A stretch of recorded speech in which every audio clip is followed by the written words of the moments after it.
He's Howard Eibach, a former copywriter and creative director and the author of 2 books on the creative brief. And he's Henry Gomez, an ad agency strategist with over 26 years of experience. Together, we're the Brief Brothers. We love to talk about creative briefs, briefing, and advertising. We're back for another episode, Henry. And today we're going to talk about something that we've been batting around a bit off camera that we thought we should have really covered over the course of our year and a half or so of being on the air. But it's actually something that comes before the brief, and that's the whole idea of strategy. And it's kind of a bugaboo. One man's strategy is another man's who knows what. You brought up the notion that sometimes when we get an RFP, an agency gets an RFP, that whole process prompts the desire to find out on behalf of the client what their strategy should be. We've heard from our friends Peter Paul Von Wheeler and Matt Davies of betterbriefs.com that their survey discovered that up to 60% of marketers admitted that they use the creative process to figure out the strategy. And in my own workshop training, I've heard marketers say to me, well, when we do our strategy brief, what we want to do is, and then I stop them and say, well, what do you mean by the strategy brief? And then we have this discussion that goes back and forth. So it's a ripe topic for discussion, even though it's really not relevant to or directly relevant to what we have been talking about for the last year and a half, which was elements of the creative brief, because strategy first, then you can write the brief. So I know you've got some thoughts on this topic. I'm going to kind of turn it over to you to get us started. What do you think about this nebulous thing called strategy? Yeah, it is nebulous, and I think that that's the first bullet point I would put out there. I mean, we have to be very precise in our language when we're talking about things like strategy. So strategy can come at various levels. There's business strategy, right? Like a corporation decides, what business are we going to be in? What's our model going to be? Are we going to be chasing profit? Are we going to be chasing share? Are we a startup that's trying to gain users so that then we can go public? Like, there's a business strategy element, which is the most fundamental thing when you're organizing a business. And then there's marketing strategy, right? Which is, well, how are we going to market this product? And that's about, who is our target audience? What should our price be? Where are we going to be competing? What is our position against the competitors? And things like that. And then there's advertising strategy. So, just like advertising does not equal marketing, advertising strategy does not equal brand strategy or business strategy. They're 3 different things. Now, where it gets nebulous is that agencies are sometimes invited or sometimes requested or sometimes because of a vacuum are forced to provide brand or marketing strategy to a client rather than just strictly advertising strategy. So when we say advertising strategy, I think the creative brief is the tip of the spear of advertising strategy. It's what is our message? How are we going to say it? What's our tone? It's very tactical. The brand strategy comes before that. And it's like, what do we stand for? What are we, what products do we have? How do we price them? How do we distribute them? How do we position ourselves against the client? But like I said, there's a lot of blurriness. And frankly, it's always been that way. In the dawn of modern advertising, when really the only media that were available was newspapers, the advertisers were generally companies that were manufacturers, and they would sell their products to wholesalers who would then sell their products to retailers, right? And so they started advertising, but there was no marketing expertise in these companies. If you were the Hoover vacuum cleaner company, you built vacuum cleaners and you sold them to a wholesaler. You didn't know marketing, you didn't know consumers.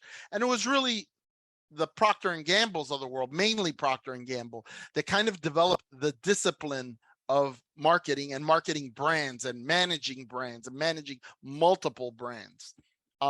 So there's always been this conflation, but then in like the 1950s, 1960s, ad agencies created marketing departments so that they could offer their clients marketing consulting, basically.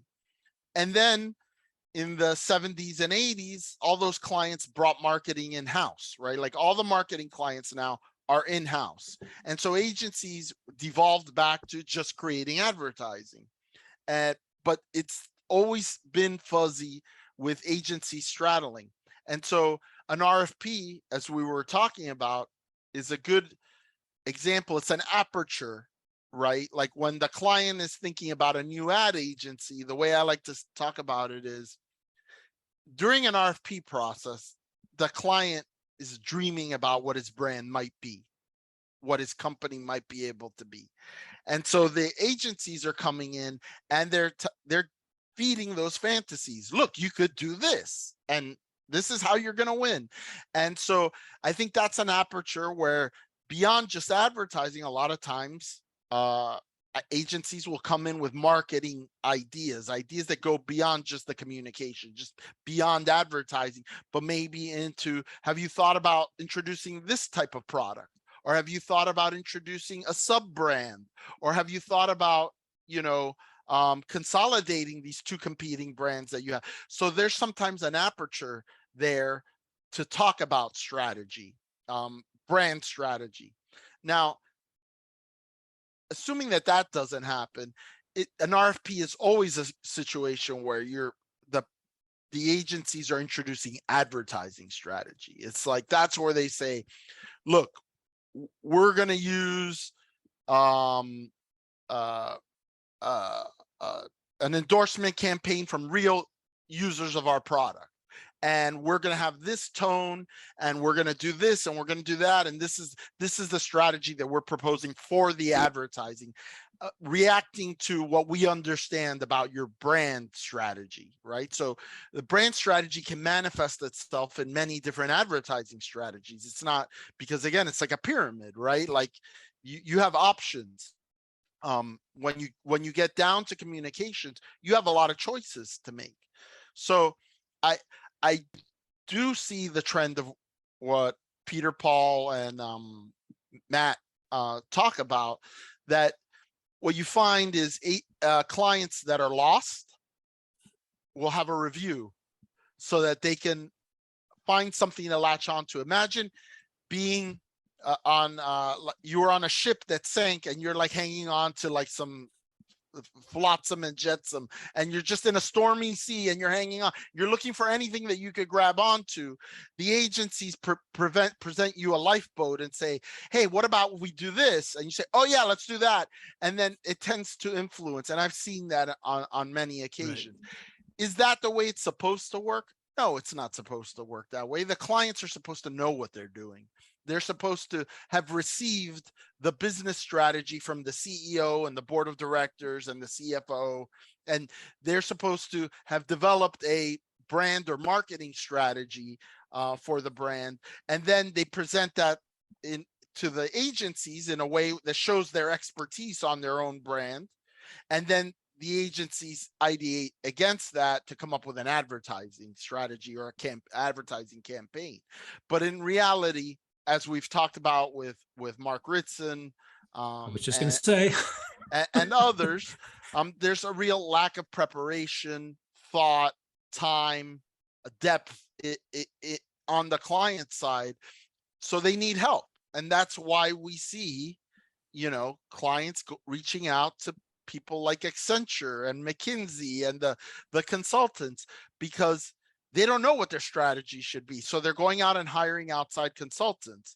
Like I said, sometimes they resort to agencies, and then the consultants have really gotten now in between the agencies and the clients. And now we see a couple of years ago, Accenture bought Droga 5, big reputable famous ad agency. So there is a lot of blurring, frankly, in the worlds of marketing, communication, and strategy. One of the things that I've noticed because I teach from actual briefs, real briefs written by real agencies for real products. And they tend not to be things like, social justice causes. They're for consumer packaged goods. The briefs that I use to teach, and you've seen some of them, and we've talked about them, never have a question that says, what is the strategy? What are your thoughts about that? Do you think that the brief should include a statement of the strategy, or is that something that you inculcate, at the agency before you write a brief, and it's sort of part of the culture of the agency among those who are working on the account? So in my case, what I do a lot of times is I'll have a background section. So the first thing is say, what's the backstory here? What's the background? And in that, I'm going to touch on the important things about the business and about the marketing strategy. It's not going to be written like a marketing dissertation or anything like that. It's just so that the creatives understand, okay, so our client is number one in cat treats. And cat treats is a relatively new category that's been around X, Y, and Z, and blah, blah, and give them the background that's leading up to the need for this assignment. So I try to fill in the blanks. I take it upon myself to understand that brand strategy as deeply as I can. In case there's a question is asked of me, the client isn't going to be there to answer that at the briefing. I have to answer it on behalf of the client. So I have to kind of be an expert, but I also have to be judicious in how much I layer on to a brief and in a briefing.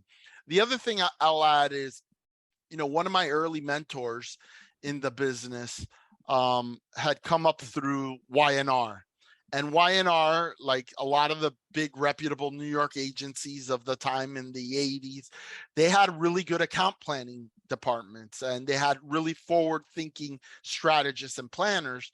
And she inculcated me in the Y&R way of doing things at the time. And Y&R had not just one brief. They had I think 4 different documents that they used for different occasions. And so one of them was what was called the brand brief. And the brand brief was that brand strategy, like, all of the bigger picture things that might not be in a creative brief, but there was like a sequential, like if the brand didn't have a strategy, then we would use this brief to arrive at one. We get the client to approve it, and then from there we could develop like a tactical creative brief for a campaign, for a print campaign, for whatever it was that was being developed.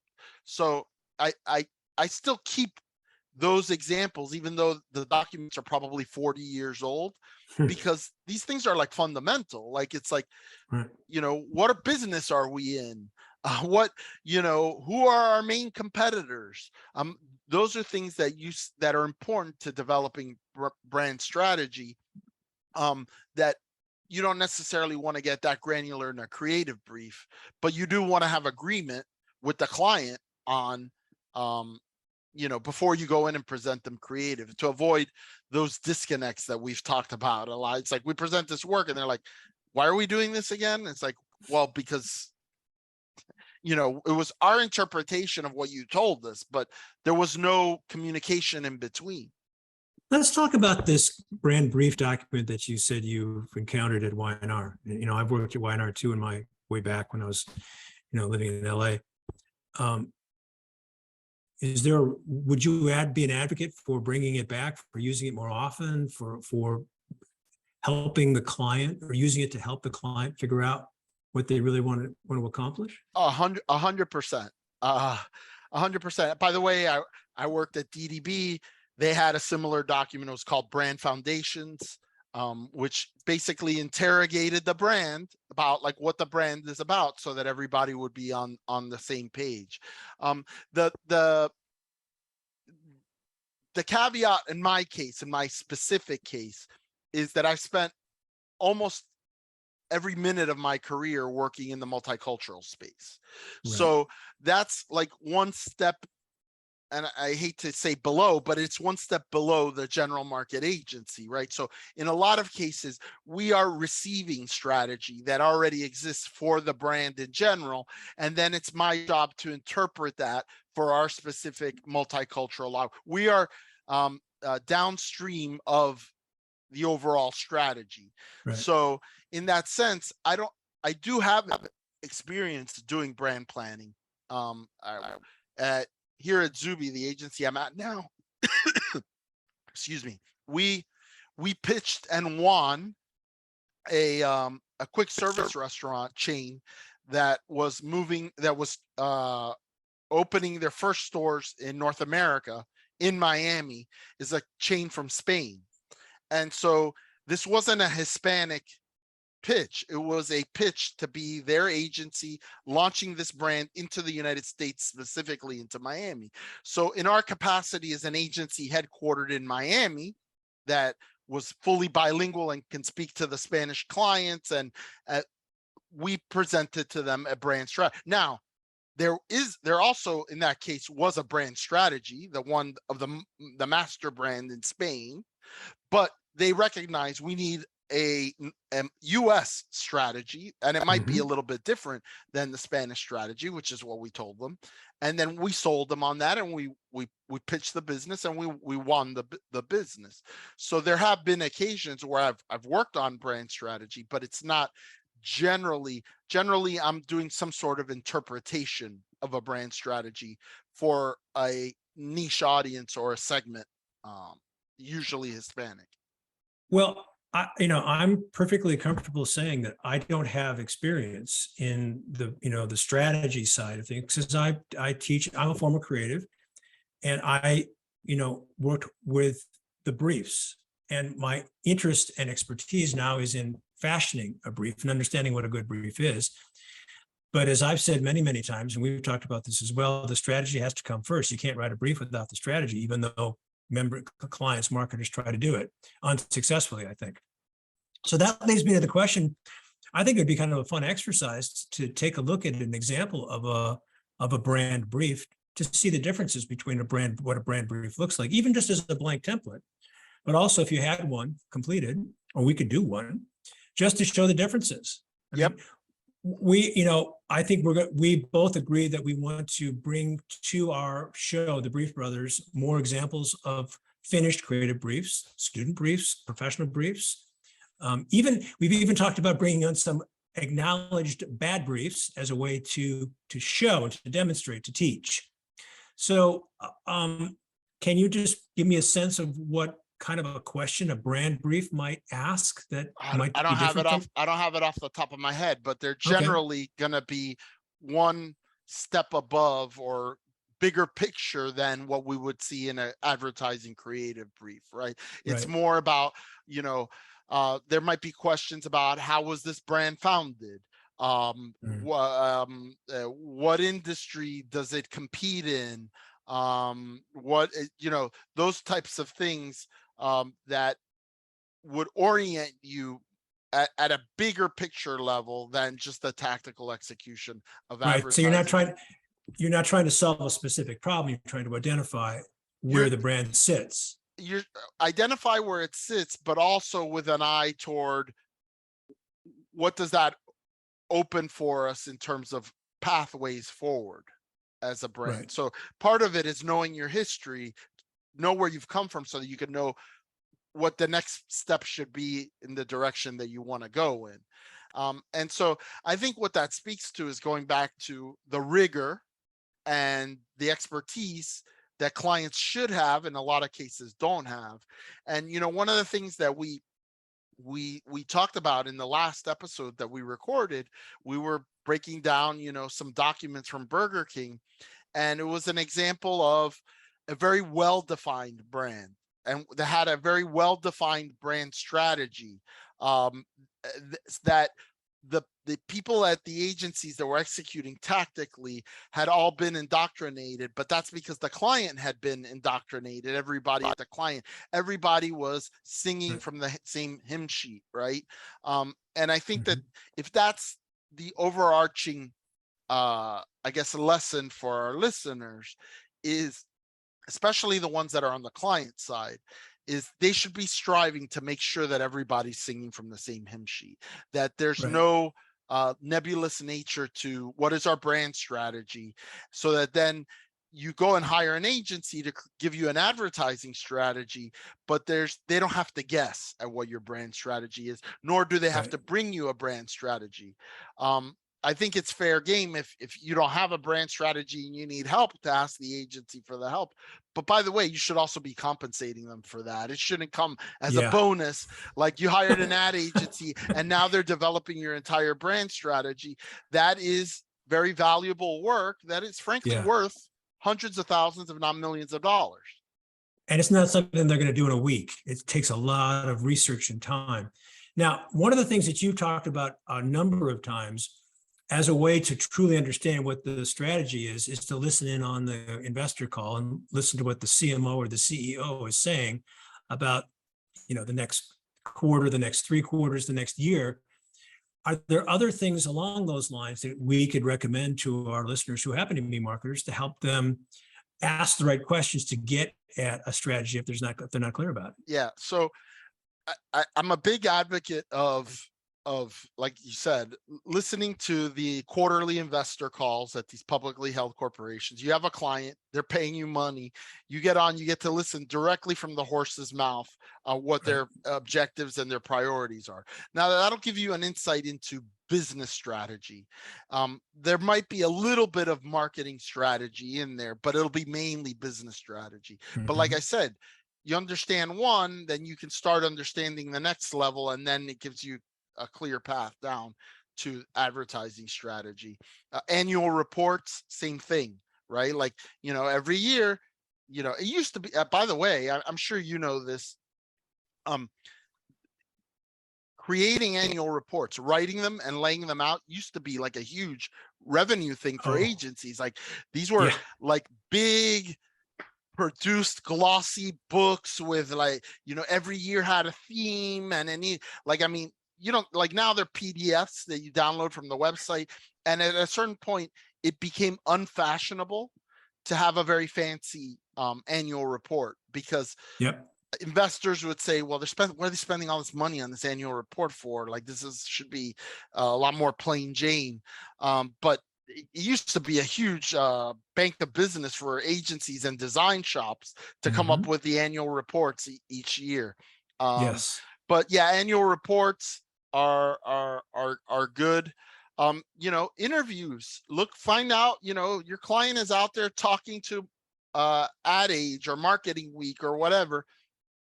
They're unfiltered speaking to, I podcasts, I gave the example, one of the things was the initiative, the idea that our agency came up with Burger King that want us the lion at Cannes. One of the big breakthroughs for me was finding an interview with the then CMO of the company, where he spoke at length about what his strategy was and what the brand strategy was. And so the stuff is out there. You just have to hunt for it and find it. Yeah, this is the whole attitude of being the intrepid Sherlock Holmes, for lack of a better term. And I think one of the stories that I told in the first, maybe the second edition of my book, How to Write an Inspired Creative Brief, I don't think it made it into the third edition, was that story about the Capodastro bar. And you used to tease me about every episode I'd tell the story of the Capodastro bar, and I haven't talked about it in a number of episodes, so I have to catch up. But the essential story was the copywriter digs and digs and meets someone at the manufacturing plant who'd been around forever and gave him an insight into what made the product, which in this case was a piano, its special qualities. But the point was, you have to be intrepid. You have to really be interested in researching and care enough about digging into deep. And if you do that, the chances are much more likely that you're going to uncover something that no one else knows about, and that could be a great insight. Well, that's like the anecdote that I've given many times about. I went to the Miami Ad School and I gave him a brief on an also ran auto parts chain. Right. And before I gave him the brief, I looked on the map and there were 2 within like a couple of miles of the ad school. And walking distance. When they were presenting the work to me, I asked the class, I said, how many of you went and visited a store? And only one team, that the copywriter and the art director, raised their hand. And I said, Yep. guys, let this be a lesson to you. You missed out on a huge opportunity. I looked it up. You had 2 stores within walking distance of where we're sitting right now. It would have taken you half an hour to go there, talk to the manager, talk to a couple of customers, walk the aisle, see what they look like, and get a feel for the place. I said, nothing's going to replace that. Like, I could tell you about it all I want, but until you're in there and you experience it. And by the way, randomness, right? Like, somebody might say something that triggers something in your head, Right. one of randomness is one of the ingredients of creativity. And Absolutely.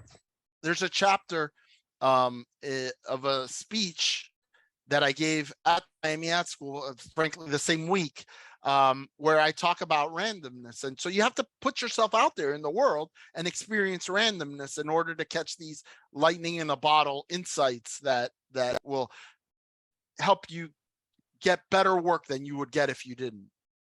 One of the things that you've talked about a number of times was that when you work with creatives, some are more strategically minded than others. And this isn't a criticism, it's just a fact. And I've often wondered if, when I was a practicing creative, how strategic I was. It's kind of immaterial now that I'm no longer practicing.